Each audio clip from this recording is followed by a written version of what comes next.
다 동의하십니까?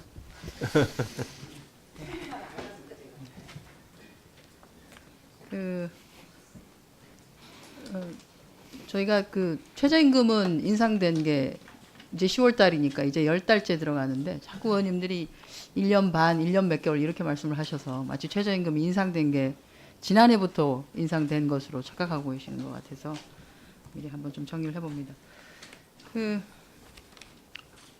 다음 화면 좀 띄워주세요. 이건 뭔지 아실 겁니다. 이 삼성 화재보험에서 하고 있는 외국인 노동자 보험 건입니다. 이게 지난해 8월 달에 인력공단에서 삼성 화재보험에다가 낸 공문입니다. 그러니까 전용보험 참여 보험사에 대한 정산 오류 관련한 거 후속 조치 요청한 내용인데 이게 8월 7일자로 공문이 나갔는데 왜 8월 7일자로 왜 갔는가 했더니 이게 8월 10일 날 점검 예정이었어요. 그러니까 점검하기 전에는 뭐가 정리가 돼야 되니까 어쨌든 내야 되지 않냐는 거였습니다. 저기 보면은 공문 내용에 이런 게 있습니다. 월간 참여사별 보험료 및 사업수수료를 오정선한 거하고 이런 것에 대한 사항을 공단에 미보고했고 또 하나는 국회 등 요구 자료를 공단에 사전 확인 없이 제출했다라고 하는데 이게 2017년 8월 7일까지 모르고 있었던 게 2017년 초에 5월 말경에 금감원을 통해서 국회에 있는 의원들께서 이 삼성 화재가 하고 있는 보험과 관련된 것과 자료 요구가 들어갑니다. 그래서 그 자료 요구는 그러면은 어떻게 됐었냐면 삼성 화재는 2016년 말경에 내부 고발이 있었고 그 내부 고발과 관련한 게 국회에 자료가 들어오고 해서 국회에서는 자료를 요구하게 되었고 삼성 화재는 국회에서 자료 요구가 있자 이제 후속적인 조치에 들어갑니다. 실제로는 사실 문제가 있다라고 하는 것을 삼성은 다 알고 있었습니다. 다음 거 보여주세요. 여기 보면 삼성 화재가 우리 그 국회에서 자료 요구가 있고 난 뒤에 5월 말에 자료 요구가 있고 난 뒤에 6월 30일자로 자체 소속 팀에게 내린 주의장입니다. 주의장을 6월 30일인데도 아마 첫 번째로 보냈나 봐. 2017 02이고요. 그리고 이러저러 해서 전산개발 위탁업체 외국인 보험 공동 인수지분 변경 내용이 전산에 반영이 돼야 되는데 제대로 잘 안 되고 이런 거 저런 게 있어서 어쨌든 관리가 부실했다. 그리고 여기 보면 좀 독특하네요. 삼성화재는 조치일로부터 2년간만 감사팀에서 이력 관리를 하고 그 이후에는 삭제를 하라고 되어 있습니다. 그리고 향후 동일한 사안으로 회사 규정 위반하면은 가중처벌되는데 2년 뒤에 이력 관리가 삭제되는데 어떻게 가중처벌이 가능한지는 모르겠습니다. 이건 그냥 그 국회에서 문제 제기를 하니까 후속적으로 사실은 조치를 한 내용일 뿐입니다. 내용일 뿐이고요.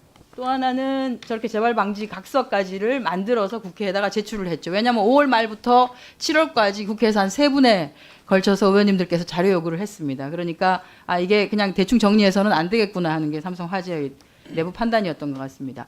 사건 발생 경위서라고 해서 삼성화재가 만들어서 제출한 내용인데 여기 보면 2010년 11월부터 2013년 9월까지 참여했었던 타 보험사에 대한 보험료 30억하고 사업수수료 1.6억을 5배분했다라고 하는 경위 내용과 2013년 9월에 이게 문제가 있다고 해서 조치를 하려고 했는데 담당 임원이 퇴사하고 중간 관리자가 인사이동을 해서 인수인계가 안 되어서 아무런 조치를 못했습니다. 언제까지?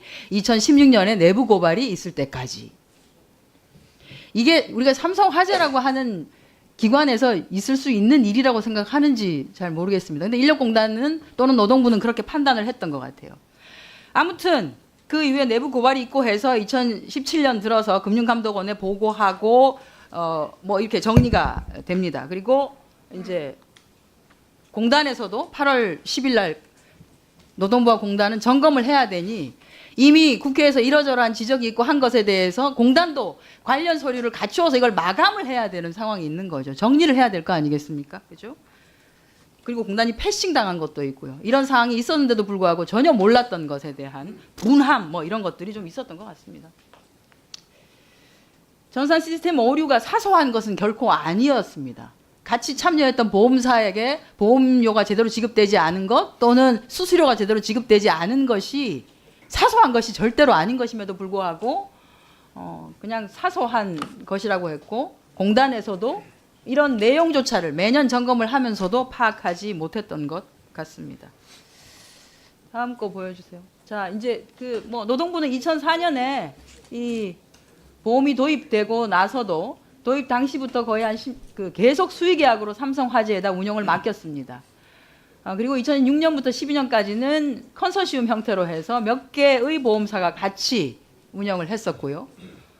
2013년부터 지금까지는 입차 형식을 가지고 있습니다만 그냥 삼성화재가 컨소시엄을 운영하고 있고 실제로 지분의 95%는 삼성화재가 가지고 나머지 한 개 한화 이렇게 되어 있기 때문에 사실 큰 의미가 없는 상황입니다. 삼성화재가 가지고 있는 지금 현재 자녀보험금 내용 좀 보도록 하겠습니다. 8,700억 정도. 가입 대상에 비해서 출국 대상이 적은 관계로 해가 지날수록 자녀보험금이 증가하는 안정적인 구조로 이게 삼성화재로 보면 굉장히 효자 상품에 해당이 됩니다. 다음 거 보여주세요. 그래서 삼성화재가 좀 더 다른 거라도 뭘 좀 해라라고 하는 압박을 받았던 것 같아요. 그래서 아마도 외국인 노동자 지원 차원에서 2015년에 출국 만기 보험을 담보로 해서 대출을 하지만 이거 딸랑 한 건 있습니다.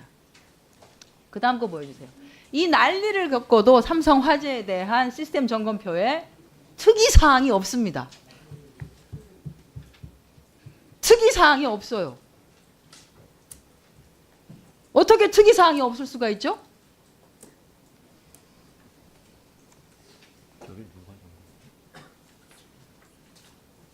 장관님? 어떻게 이게 특이하지 않나요? 특이하지 않은 상황입니까? 죄송하지만 이 점검표에 있는 점검 결과가 누가 점검한 결과인지 좀 여쭤봐도 되겠습니까? 공단에서 한 것이겠죠. 아, 공단에서 한 네. 건가요?